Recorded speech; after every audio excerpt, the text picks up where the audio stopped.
Welcome, friends. This is the My Slice of Life podcast, version 2.0. Can I say that?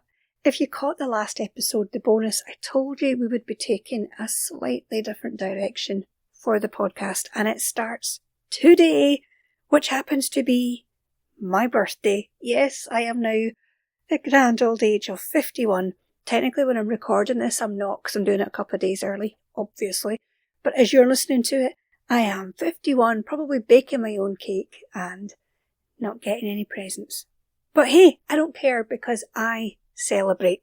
Where was it going? Yes, this is a slightly new version of the podcast in that I'm not going to be doing a season type of podcast. And I've said to you I wasn't entirely sure how this was going to go, so I'm just going to run with it and see how it goes.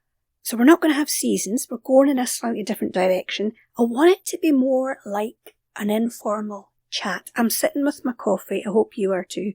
And it won't always be like this because I want to take you with me when I go places. I want to talk to you when things come into my head, and I want to bring things to you kind of as they're happening, if that makes sense. I'll be recording it, but some of it will be recorded on my phone, some of it will be just on a mic outside somewhere. Do you know what I mean? That kind of thing. Today I'm inside because I wanted to sit down with my coffee, which I have, and just take a breather with you. So I have a few bits of news for you as well, which I'll tell you later on. So stick around for that because there's something I'm quite excited about, something new for the podcast that I don't want you to miss. So what am I talking about today? Well, some of you who have been around before, and thank you very much if you have been, you'll know that I have an allotment and it means a lot to me. And for those of you who aren't in the UK, I've realised that some people don't really know what an allotment is. I mean, we talk about it and a lot of people are still thinking, what is that? It's basically a piece of land that we rent. And with that comes a whole set of rules and a committee, and in a lot of places the committee of an allotment are just a certain type of person, if I can put it that way. Anyway, so we have our piece of land. Ours is 20 metres by 10 metres. Sorry, I don't know what that is in feet. If you look it up, I'm sure you'll find out. It's a fair size. They seem to be different sizes depending on where you are in the country, but that's what ours is. So I wanted to just talk to you today about it. More specifically, I wanted to let you know that not just the allotment, but gardening in general and what it means to me. I did a podcast episode ages ago about, the benefits of gardening, and that's not what I'm talking about. This is no research. I've no scientific data for you whatsoever. This is just my personal view on it and what I get from it.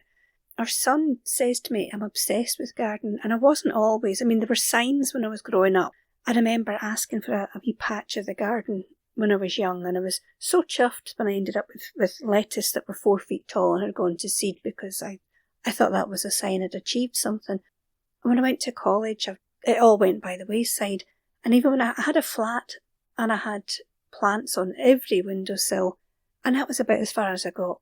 And then after we had our son, he was about 2, and we'd moved into a little town, and they advertised that they had these allotments going, and it was a whole new batch of them opening up, and it was an open day. Come along, see if you like it, put your name down. And we did. Put our name down, we got one, and people talk about being bitten by the gardening bug, and I don't think I've ever been bitten by anything more ferociously in my life than gardening, because it's opened up a whole lot of other avenues for me, like herbalism. I'm not a herbalist, just to clarify, but I use herbs. I love plants, I love herbs, I love finding out how they help us, and I suppose that's a different part of it. But I wanted to talk about all the things that I can think of anyway that I get from gardening. So that's what it's about today. Also got a wee favour to ask you. Hold on to get my coffee. Yeah, I wasn't joking about the coffee part. We're sitting chill. Get yourself a coffee, man. This is going to be like a slightly one-sided telephone conversation. Do you remember having them in the day? You'd actually pick up the phone and talk to somebody. Well, this is what it's like. Yes, the favour. my mind wanders, so bear with me. The favour I'm going to ask you is have a listen to this episode. It is going, like I say, it's a little different. I'm trying something new, but have a listen and then get in touch with me once you get to the end of this and let me know what you think of it. Get in touch through the email. It's myslicecontact@gmail.com. Just let me know your thoughts. Do you like the new direction, or do you want to wait a couple of episodes till you've got a better idea, that kind of thing? That would help me. So yeah, gardening, what do I get from it? Now you hear everybody talk about, oh, it's relaxing. And to a point, it is. It's not always relaxing though, when you have, like for me, I've got a list of pages and pages of seeds and when they're to be put out and when they're to be transplanted and harvested and all that stuff. And it's all good, don't get me wrong, that is all good. It is a lot to keep track of, so I write it all down. But on the whole, yes, I like it. It is relaxing, but it's more than just relaxing to me. It means I have a place I can go. I step away from the world. I actually step away from the world. When I'm hearing things, I don't listen to the news much, but I am very aware of what's going on because I'm online a lot. And I've said before in the podcast that I wanted it to be an antidote to the doom and gloom. And whether you've taken that on or not, I don't know, but I do. And I also see gardening as that for me. It's my antidote. I step away from the world. Sometimes I just step away from the house, if I'm honest, and everything that's going on in here. Being a carer and a homeschool mum, it can get a lot. So yeah, but I'm going to the garden and I just need to physically step away, emotionally step away and just do something else.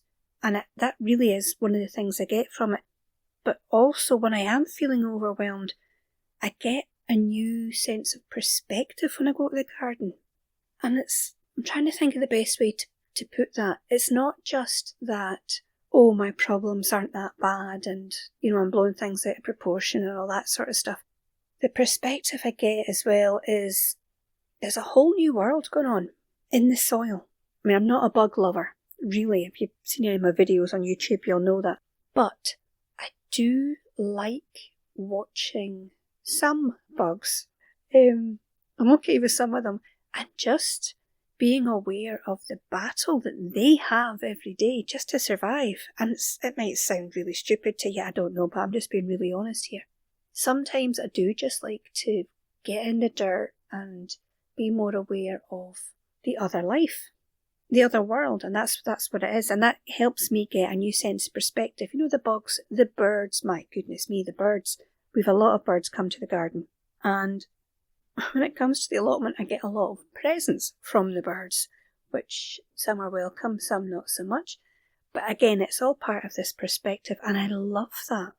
I think that's something that I don't know if you can get that from any other hobby, where you can physically go there, physically see a whole new world, and it teaches you things every single time. So yes, I'm calming down, I'm getting perspective, I'm watching this new world. But as well as that, I get excited about the garden because I get to choose what is going to grow in it to a certain extent. I mean, some of the weeds and plants and things, they're just going to come regardless.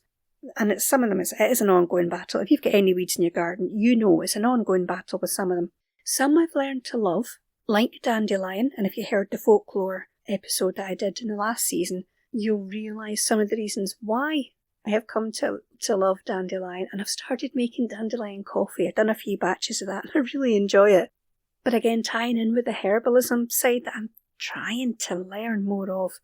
There's so much that I used to get rid of when I look back at the things like dandelion, the plantain, the nettles. I mean, there's just 3 off the top of my head. I used to get rid of all of them. Now I don't. I welcome them. I use them.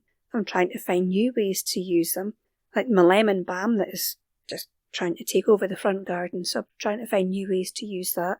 One of which, by the way, I've just made a batch of lemon balm wine. I just put it in the demijohn today, just before I came to do this.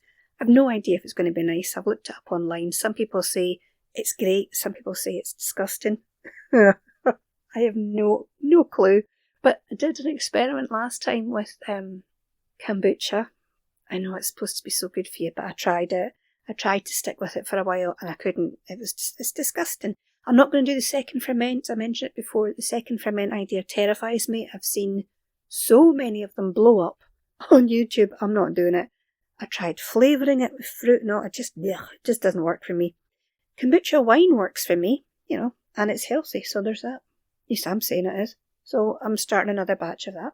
Slight sidetrack, but there we go. What else do I get from the garden? Yeah, there's a big part of the garden for me, or gardening, which I struggle to find a better way to say it. So I'll just say it the only way that I can think of. It's my outdoor church. I don't go to church. I don't go to a church, although I do class myself as a religious person. I don't talk about it, but I do have my faith. And to me, the garden is my outside church. And that's not to preach, but you believe what you want to believe. It just works for me. And when I have my hands in the soil or I'm working with plants, I just feel like it feeds my soul in a way nothing else can. And I don't mean that in a kind of hippie, get back to nature and all this stuff. It just, and this is why I struggle, I can't find a better way to say it. It feeds my soul. It's my outdoor church. I just feel like it's where I'm supposed to be. And I feel quite strongly about that. And I know when I do videos for YouTube, obviously they're more visual. You have to make them entertaining. Nobody's going to watch you read for an hour, that's for sure. I wouldn't watch anybody read for an hour. So I don't really get into this stuff on the videos. Actually, I think in the videos, and this worries me sometimes, so if you do watch some of them, let me know if I'm right or wrong, but I worry sometimes that I come across as someone who doesn't have a clue what I'm doing and comes across as a bit of an idiot. And all I really want to do is entertain people a wee bit and show them that gardening doesn't have to be boring. It doesn't have to be some dusty old woman or whoever. Just, do you know what I mean? I want it to be fun, and that's at the risk of not being taken seriously, I think. So that's, again, another little sidetrack. But I'm not going to sit on YouTube and tell them this feeds my soul, this is my outdoor church. I just don't feel comfortable doing that. But I think talking here, I can tell you more about that side of things, which is another reason why I wanted to take the podcast in a different direction, so I can come and talk to you about things that I don't do anywhere else. I don't do it on the blog, I don't do it on the videos.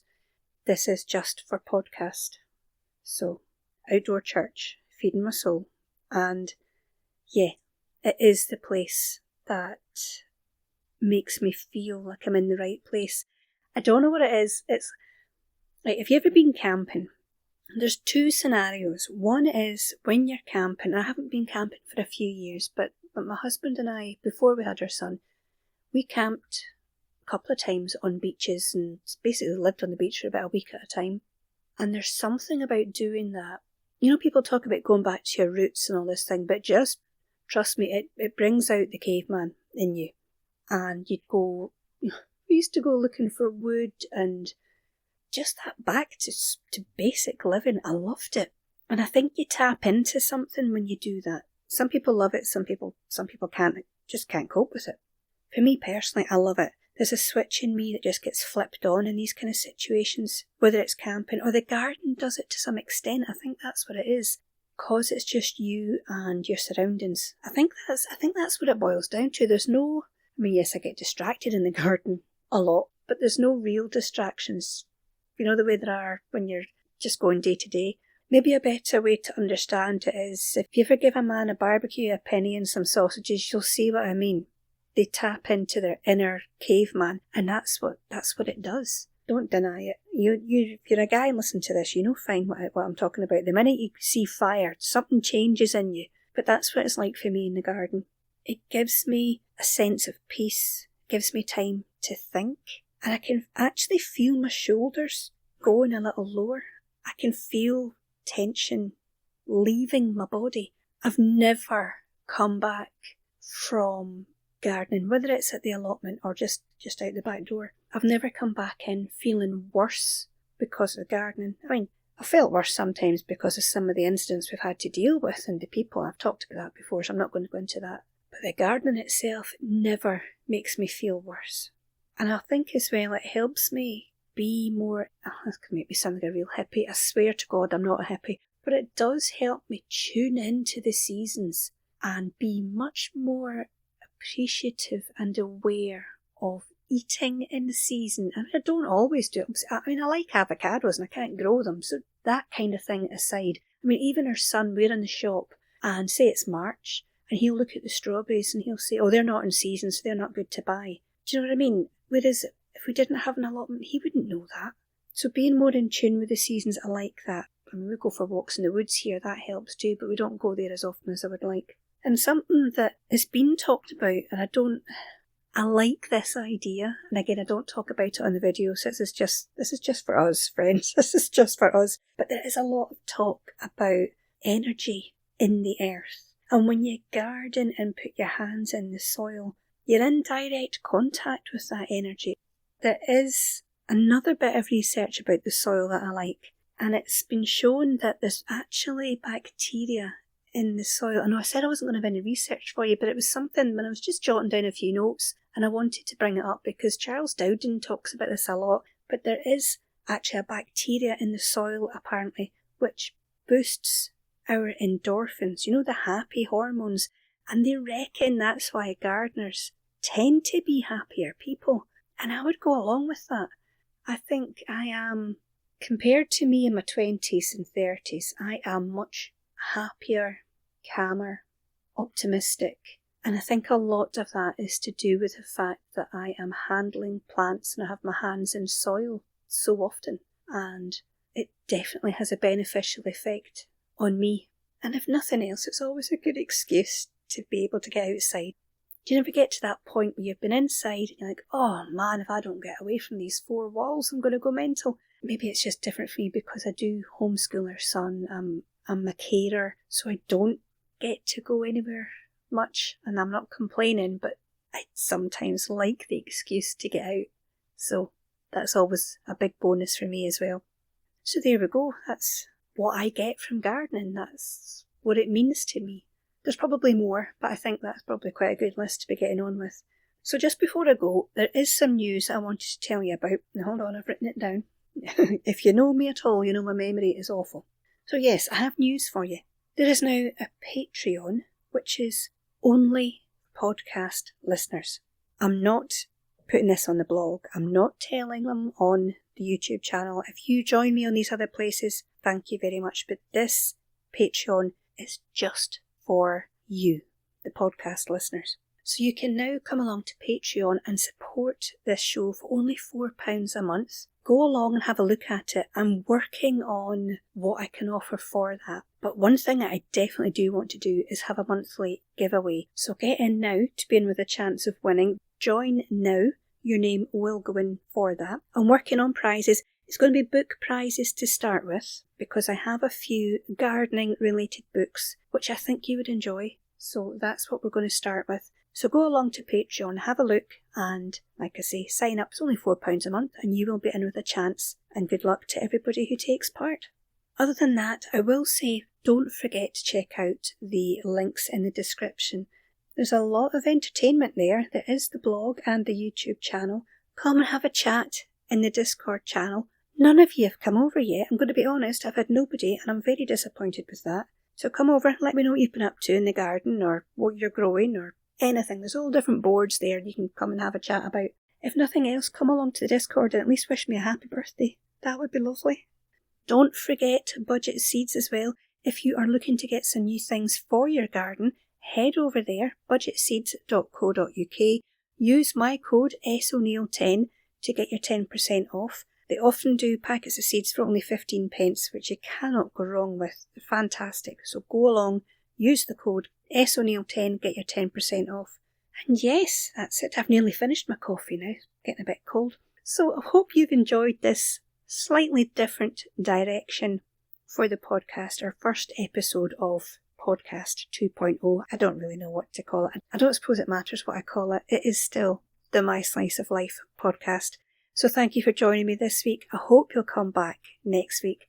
But until then, you take care of yourself.